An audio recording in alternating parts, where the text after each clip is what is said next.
tiempo en blanco. Milton, ¿cómo llegaste a La Reina?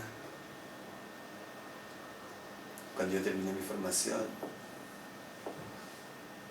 no estaba dispuesto a participar del proceso psiquiátrico clásico, formal, y me ofrecieron en La Reina un espacio para poder construir, para poder diseñar, para poder crear un modo de atender, en este caso, el problema de la adicción. Por eso llegué a La Reina, porque me ofrecieron condiciones para poder explorar, para poder construir, para poder crear. ¿Y qué ocurrió en La Reina? ¿Sabías tú? ¿Estabas preparado para el proyecto que existía ahí? ¿O también era una etapa un poco, diría, de exploración? ¿O era una etapa de algo que estaba ya consolidado? ¿En qué momento llegaste? Yo estaba preparado, pero estaba preparado para poder atender lo que fuese que se viniese encima.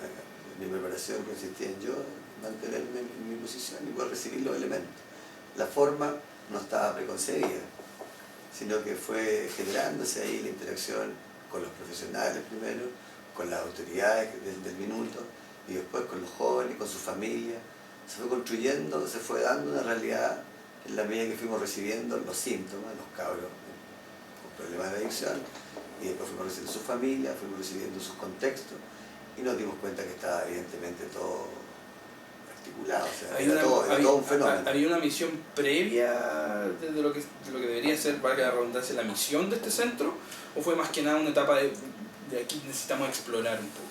Había, en ese minuto, había una buena onda. O sea, había profesionales que tenían toda la intención de atender, de ofrecerle alivio, de ofrecerle algo a los muchachos. Pero no había mucha claridad, no había una comprensión oficial, clara, precisa, de lo que era el rol, de lo que era la meta, de lo que era el problema, ¿verdad? ¿Cuál era el perfil del joven? En esa zona el centro adolescente funcionaba en la Villa La Reina, que es un sector de La Reina donde el nivel socioeconómico es más bien bajo. Es el sector socioeconómico bajo de la comuna de La Reina, y donde está concentrada una población bastante significativa, nulo. ¿Con consumos específicos? En ese minuto, estamos hablando del 87, había consumo estaba la chicota en ese tiempo, estaba el rohypnol molido que se jalaba, era como lo que estaba de moda, estaba el Nopren también, todavía la pasta base no hacía su entrada triunfal, y estaba el consumo de marihuana, de cannabis. Eso es lo que había en ese minuto y nosotros nos dimos también la licencia para poder visualizar los otros consumos, o sea, también los legales, consumo de ansiolíticos, o sea, nosotros lo veíamos como transgrediendo la línea jurídica, o sea, nosotros nos dábamos la licencia como profesionales para mirar todos los consumos. O sea, nosotros nos encontrábamos con jóvenes que consumían ilícita y madres que consumían lícita. O sea, había patrones de consumo que eran trascendentes a lo legal o a lo ilegal. ¿Cuánto tiempo estuviste en La Reina? 7 años. 7 años. Y después de 7 años, ¿cuáles fueron las conclusiones de esto que al parecer también fue un experimento, fue algo osado también para los tiempos fue así. Que vivíamos? Nosotros pasamos por distintas etapas. Hubo el año 89, antes del cambio de régimen, se generó la necesidad de destilar todo el conocimiento que se había generado, no solamente en La Reina, sino que en todo Santiago y también en otras partes del país, y se generó teoría, o sea, se establecieron teorías, se establecieron conclusiones, información, el 89.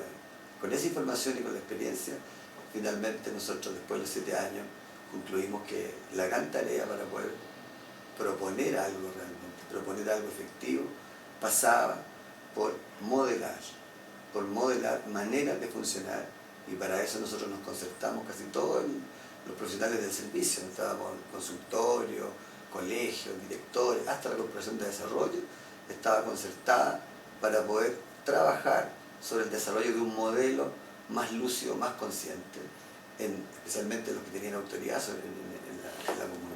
Pero Milton, o sea, lo que ocurrió es que existieron conclusiones, existió un trabajo el cual se esperaba que de una manera u otra pudiese influenciar en lo que es una política nacional, en lo que es un plan nacional o algo comunal. ¿Cuál era la esperanza en ese momento? Fue siendo así, porque nosotros, por ejemplo, desarrollamos criterios de registro, desarrollamos, el tipo de actividad que nosotros paramos, así como proceso, como oferta a la comunidad, fue el modelo que se usó para confeccionar los modelos de registro para todos los centros comunitarios del país.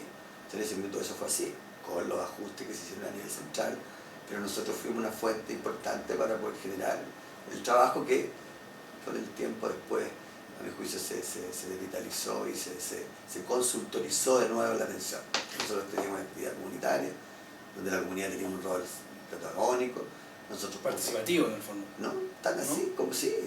O sea, de hecho, nosotros empezamos a contratar miembros de la comunidad. Entonces teníamos cabros, monitores, que eran ex consumidores o que consumían igual, ex adictos, por decirlo así, que jugaron roles protagónicos formando parte del equipo nuestro. O sea, había un equipo donde había comunidad y había profesional del corte más tradicional. O sea, ¿en algún momento, Milton, ustedes se sintieron, dado la etapa en que estábamos viviendo, también como un bicho raro en algo? ¿O también esto estaba ocurriendo en otros lugares del país? Tan así que nosotros en un minuto hicimos un programa. Hicimos un programa donde asumíamos que la estrategia nuestra era que nosotros como equipo íbamos a modelar maneras de entrar en contacto con otros. O sea, que nosotros íbamos a hacer nuestras vidas, iban a ser los instrumentos de trabajo. Y del ministerio, eso fue tomado como nosotros que estábamos tomando el pelo al ministerio. Esa fue la información que recibimos. O sea, tan así, tan raro, que las lecturas que hacían eran como que nosotros estábamos faltando el respeto, burlándonos del sistema, y nosotros estábamos haciendo la pega más seriamente que nunca. Milton, y entre lo que ocurrió ahí durante 7 años, teniendo en cuenta las conclusiones, teniendo en cuenta el entorno, ¿cómo podemos relacionar eso a la situación actual en la que vivimos en Chile? Te estoy hablando de la legislación, de la ley 20.000, pero no solamente de estas herramientas, sino que también la percepción que tiene la comunidad, la capacidad de comprender que tiene Chile como país en este momento, cada vez que nos embarcamos en un debate en torno a drogas, legales o ilegales, en torno a consumo, en torno a adicciones, en torno a esa cuestión que nos hacemos a diario respecto a si un enfoque debe ser sanitario o un enfoque represivo, opresivo. ¿Cómo ves tú tu experiencia, lo que viste con la realidad actual? Lo que nosotros hicimos fue, primero que nada, profesionales, ni jueces, ni policías, nosotros tuvimos una mirada, digámoslo, amorosa, receptiva. O sea, todas las personas eran legítimas, digamos, o sea, todos tenían razón. Nosotros nos vinculamos de una perspectiva incluso trascendente a lo sanitario. Porque claro, los sanitarios todavía es que son enfermos, ¿no? Habían personas que consumían y que no estaban enfermas. O sea, había un proceso colectivo funcionando de una cierta manera donde también habían delincuentes, donde también habían personas que tenían problemas de salud, pero donde también había un montón de otros problemas, familia sana, jóvenes sanos, y nosotros nos relacionamos con todo eso, poniendo el énfasis en tratar de desarrollar la parte sana hasta de los delincuentes, hasta de los enfermos, y la parte sana de la comunidad que no caía en estos rótulos de enfermos. Entonces, esa fue la visión. La macrovisión. Y nosotros, cosas concretas, por ejemplo, nosotros extraoficialmente en esa oportunidad despenalizamos, o sea, le quitamos prejuicio al consumo de la cannabis en ese momento. O sea, yo mirando y administrando realidad, porque un profesional tiene que administrar la realidad, no otra cosa, a mi juicio. Y lo que nosotros hicimos fue eso, legitimar oficialmente el empleo de la cannabis y evidentemente plantear muy categóricamente nuestra opinión acerca de la pasta base, en ese caso la chicota, el neopren. O sea, nosotros claramente dijimos, Pablito, por favor, fumen esto y esto otro no. O sea, hicimos la distinción.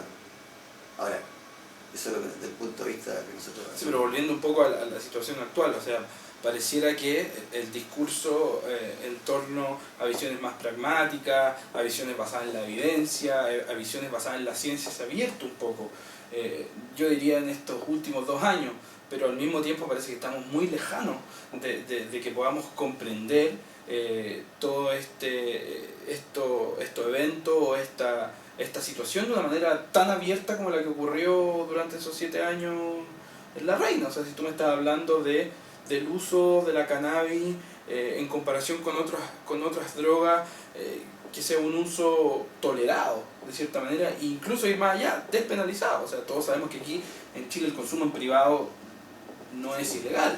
Nosotros, como digo, estábamos echando realidades. Y en ese marco, cuando nosotros ya estábamos trabajando para promover el desarrollo cualitativo de la percepción de las personas, nosotros entendimos que la cannabis y otros enteógenos son sustancias, productos naturales que favorecen la apertura de conciencia. Y nosotros, cuando estábamos procurando que las personas tuvieran más conciencia de sí, evidentemente nosotros no podíamos sino alinearnos con eso y usar todas las fuerzas que estaban en ese sentido operando.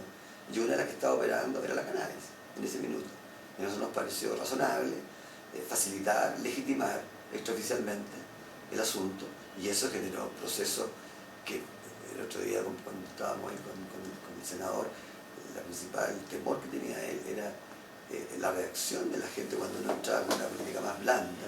Y nosotros tuvimos la experiencia en La Reina de que la gente se vino positivamente encima a querer participar, porque nosotros ofrecimos actividades también para las madres, también para las hermanas, también para las mujeres, también para los niños, también para los profesores, también para la gente de salud.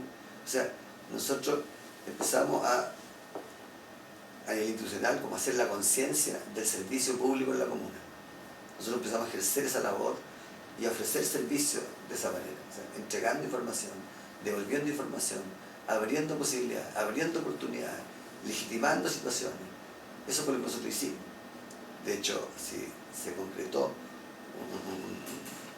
había una coordinación técnica para la salud mental de la comuna, que era trascendente a todas las distinciones que normalmente... ¿Esto solamente en la comuna, Hamilton, o también se empezó a replicar en otras comunas, o fue algo que tuvo su principio y su muerte, en otras palabras? Mira, nosotros desde ese espacio lo que hicimos fue generar reuniones, convocatorias, donde por ejemplo hicimos un seminario para evaluar el impacto que tenía el funcionamiento de las instituciones en la salud mental de la comunidad.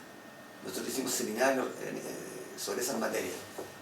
Desde la coordinación técnica, desde la experiencia de La Reina, nosotros empezamos a plantear la necesidad que las instituciones tenían de revisar el modus operandi en tanto modelo determinante para el funcionamiento familiar e individual. O sea, nosotros pusimos eso en el tapete y se desarrolló con participación de gente de salud de distintos lados. O sea, nosotros desde La Reina hicimos todo lo posible por ofrecer nuestra experiencia hacia el máximo potencia de irradiación nuestra. Hamilton, desde La Reina hasta ahora y los eventos recientes han pasado bueno, algunos años.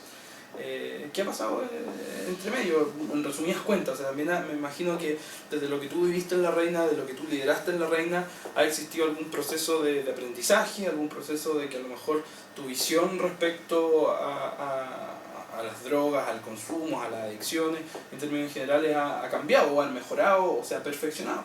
¿Cuáles son que podéis compartir tus máximas enseñanzas, lo que has visto en todo este proceso que ha cambiado? O sea, ha tenido bastante alto y bajo. A ver, el desarrollo de lo nuestro. Lo primero es que el proceso de La Reina terminó porque nosotros implementamos un modelo, implementamos otro modelo. Y evidentemente en algún minuto entró en conflicto con el modelo clásico, que es el mismo problema que tenemos ahora. Un modelo, a mi juicio, con demasiada inconsciencia determinando, versus un modelo que pretendía dar paso en otro camino. Por eso se terminó. Nosotros valoramos el esfuerzo nuestro y nos procuramos condiciones para poder mantener el estudio en la materia. Y ya teníamos conclusiones claras, como que más allá de la adicción a drogas, fue el tema, el contenido que nos permitió ir a comprender aspectos del funcionamiento humano más esencial y trascendente a ese contenido en particular. ¿Me explico? Y nosotros seguimos estudiando, seguimos avanzando, explorando, incorporando fuentes de conocimiento, como por ejemplo la cosa chamánica, y empezamos a ver que habían iniciativas desde la física, desde otras fuentes, que seguían reforzando la necesidad de contribuir, de desarrollar contribuciones en lo que al despertar del ser humano significa. Nosotros ahí tuvimos un aprendizaje, profundizamos nuestra expertise, digamos, nuestra potencia irradiadora, nuestra potencia para despertar. Y fuimos recibiendo también así de manera sin pensar, nos fue llegando información, tuvimos contactos con sabiduría chamánica de la selva del Amazonas, donde nosotros fuimos haciéndonos más poderosos para ejercer esa influencia. pero también nos fuimos dando, digamos, condiciones que pudieran cautelar la cualidad del proceso, y eso también determinó la capacidad para tener que tener mucha paciencia para esperar los momentos. Fuimos aplicando esto en distintos espacios que se fueron ofreciendo y llegamos al momento presente, en donde nosotros tenemos ya una trayectoria donde hemos aplicado, digamos, esta mirada sobre distintas instituciones, algunas más concentradas, en el Sename, por ejemplo. Trabajamos 2 años con el nivel central del Sename, viendo que había posibilidades de esta naturaleza, por ejemplo, para poder visualizar de mejor manera lo que es la habilitación de jóvenes en riesgo social, que evidentemente los proyectos que hoy día hay, los modelos que se proponen para jóvenes en riesgo social, son poco asimilados por los muchachos. ¿Por qué? Porque no hay nada cierto, los cabros están todos despiertos, entonces no se compran cualquier cosa. Esa percepción un poco más abierta, entonces. Evidentemente, y especialmente esa percepción, ¿crees tú que también es de una manera u otra un gatillante para despertar nuevas adicciones, también para explorar, para probar nuevas sustancias? ¿Hay ahí una correlación? Lo que yo te puedo decir es que claramente la falta de conducción explícita sobre ciertas acompañada de una mayor apertura, sobre ciertas dimensiones de la existencia humana, la falta de eso hoy día genera la demanda por intervenir en la psiquis. O sea, hay una necesidad de atender el sufrimiento psíquico, y que ese es, a mi juicio, el terreno en el cual la adicción se instala, ya sea con distintos propósitos, el alcohol, el neopren, la pasta base, la cocaína, son todas estrategias intuitivas de la gente para poder resolver el sufrimiento. O sea, hoy día, por ejemplo, seguir un modelo como el que se propone, formal, oficial, no garantiza neutralizar el sufrimiento humano. Pero no es solo sufrimiento, o sea, también hay una búsqueda de estímulos que no tienen por qué estar relacionados con un sufrimiento, de un consumo. Pero cuando tú buscas esos estímulos, que estás buscando momentos de placer que te saquen de esta angustia de no saber cómo atender parte de tu vida que nunca has recibido herramientas para poder atenderla. Entonces hay una búsqueda. Uno puede entrar a distinguir la búsqueda por aquí y por acá, pero en lo esencial, el común denominador es que hay una dimensión de la existencia que no está siendo conducida. Y frente a ese caos... O sea, es la carencia de conducción, más que la carencia de complementar un sufrimiento. Y que cuando tú no tienes la educación, la formación adecuada para que un sujeto atienda y realice su potencial, el sufrimiento aparece inevitablemente. ¿Qué te parece entonces la manera en que, por un lado, nuestra ley, la ley 20.000, la ley de droga, en papel, no es tan terrible, la verdad, comparado con la manera en que se aplica? ¿Cuál sería tu evaluación, teniendo en cuenta tu experiencia, respecto a la manera en que estamos aplicando la ley de droga en Chile? O el trato a los consumidores, a quienes cultivan, a quienes exportan, etcétera, etcétera. La ley de drogas, la matriz, la ley en el papel, es una manifestación de la aplicación de un modelo que no considera dimensiones esenciales de la existencia. El diseño, la manera de leer que se utiliza allí y que a la hora de aplicar trae las consecuencias que uno sabe que le va a traer. Porque cuando un padre, una familia, tiene una política que no incluye, digamos, que no considera la opinión de los hijos, que o sea, en ese sentido hay un modelo que se está aplicando, una idea de cómo administrar, de cómo conducir, de cómo educar, que trae daño. Entonces la ley de droga es una manifestación de eso. El diseño, la ley probablemente tal, una ley que pone valor a las cosas, al objeto, a la droga. Un juicio valórico, por sobre todo. ¿No? Que le resta posibilidad al ser humano, que soslaya la potencialidad de ser responsable del ser humano y que pone el énfasis en lo malo y lo bueno en el objeto. Eso compromete la inteligencia. O sea, en ese minuto el objeto tiene más valor que el ser humano. Por eso que cuando se reivindica la libertad del consumir cualquier cosa, sí, es correcto, eso es correcto. Sin embargo, esa libertad tiene que ir asociada a un entrenamiento para poder tener la habilidad de administrar esa responsabilidad. O sea, tú dices que a priori los seres humanos no estamos preparados para un consumo, o sea, o para consumir libremente. Hoy día para poder ejercer la libertad, para poder tener un juicio justo de qué es lo que sigue, de poder relacionarse libremente con aquello que a veces genera oportunidades ciertas. No están las competencias de esa norma. Entonces la aplicación de la ley 20.000, la aplicación de la ley de droga o la aplicación de leyes de droga bajo los mismos parámetros, y a esto me refiero la gran mayoría de las leyes de drogas a nivel mundial, son una causa inhibidora de que la persona pueda desarrollar un consumo con libertad. Es como cuando tú querís resolver el problema de la educación con más plata. Le estás entregando a la plata un valor que no lo tiene. Tiene un Y en valor. este caso le estamos entregando a la droga. A la droga, un valor que nunca tenía. Porque es el uso de tal o cual droga. La morfina se usa convenientemente. O sea, todo tiene su... El cómo más que el qué. El cómo, la dosis, la circunstancia. O sea, la manera de relacionarse con... Milton, hablando de esta misma ley, me refiero a la ley 20.000, a la ley de droga, tú tomaste la decisión de no aceptar una suspensión condicional. ¿Por qué no me contáis un poco más en el contexto? ¿Qué te llevó a tomar esta decisión y qué es lo que supuestamente, de acuerdo a nuestro marco jurídico, tú infringiste?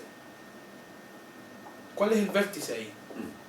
O sea, lo primero, establecer de que nosotros, teniendo presente la realidad acá, decidimos asumir el riesgo de cultivar nuestras plantas para usar el enteógeno, la cannabis Santa María para nosotros, para poder promover el desarrollo de la percepción en los profesionales del equipo que yo conduzco, para poder habilitarlo y para que ellos habilitados pudieran, como ha sido, como hay muestras suficientes, a mi juicio por lo menos, donde nosotros aplicamos eso. O sea, nosotros en ese contexto tenemos plantas.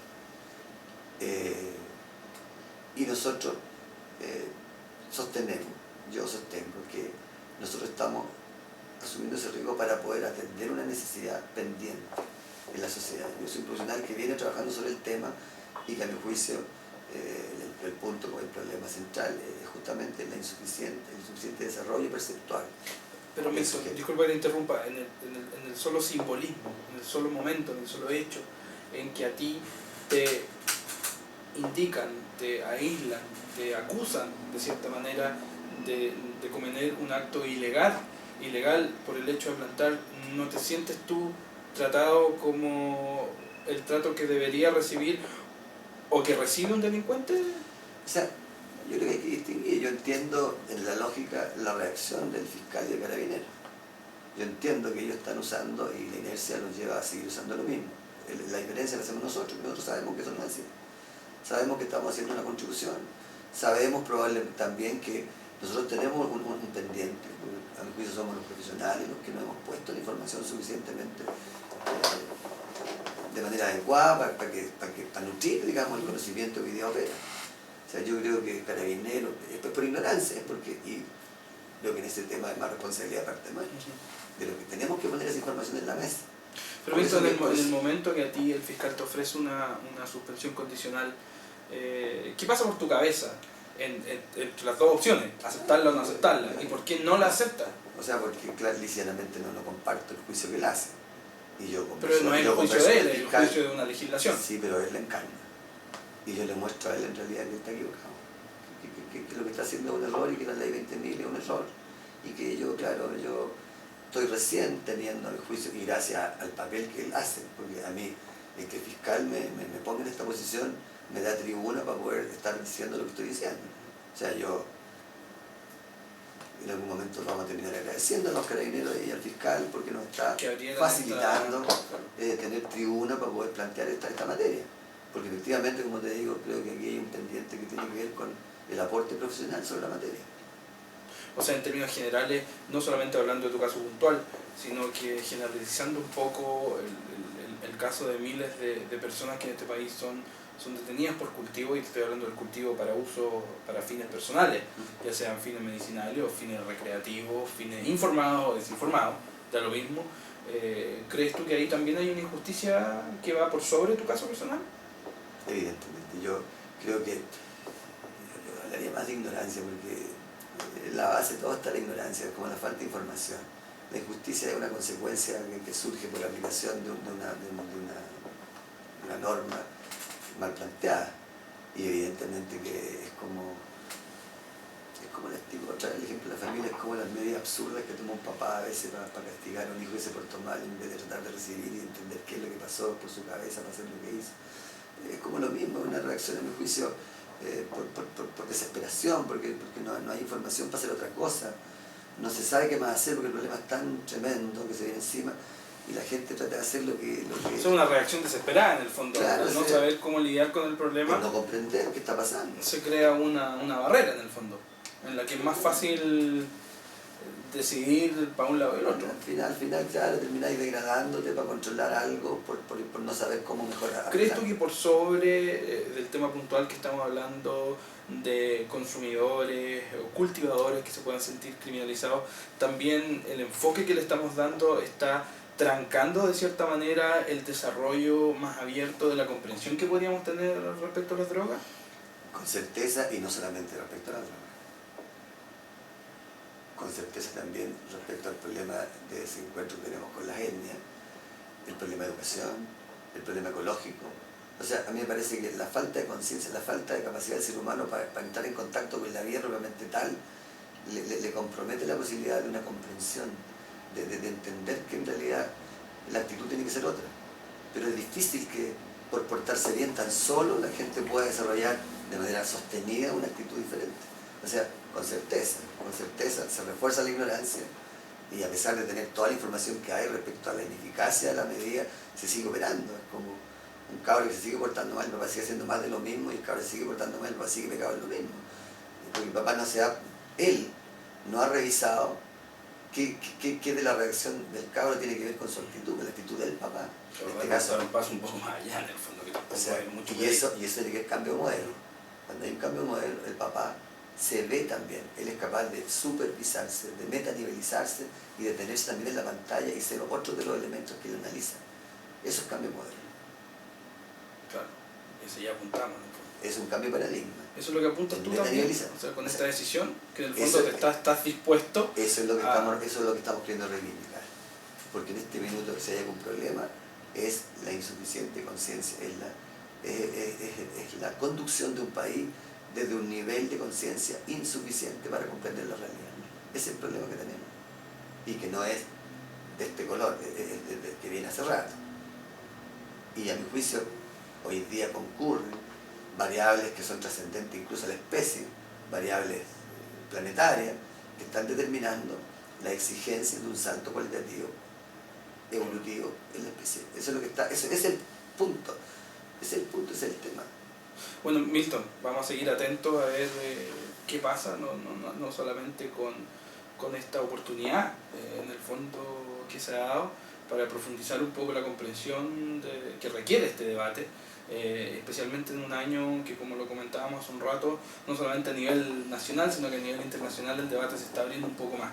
Y vemos con importancia conversar, dialogar, presentar realidades como la tuya, como la de tu organización y como la de miles de personas, que ya sea con realidades similares o poco parecidas o que tengan elementos en común, encarnan de cierta manera lo retrógrada y lo limitado de la manera en que estamos abordando cuestiones y temas que requieren un poquito más o bastante más reflexión y profundidad. Así que el mensaje, a mi juicio, tiene que ser positivo, porque los primores que se están visualizando permiten legítimamente abrir una esperanza de que vamos avanzando, de que las condiciones están para que en algún minuto alcancemos la masa crítica que permita cristalizar en la dinámica colectiva principios de otra naturaleza para reordenar todo el naipe, porque así no puede seguir.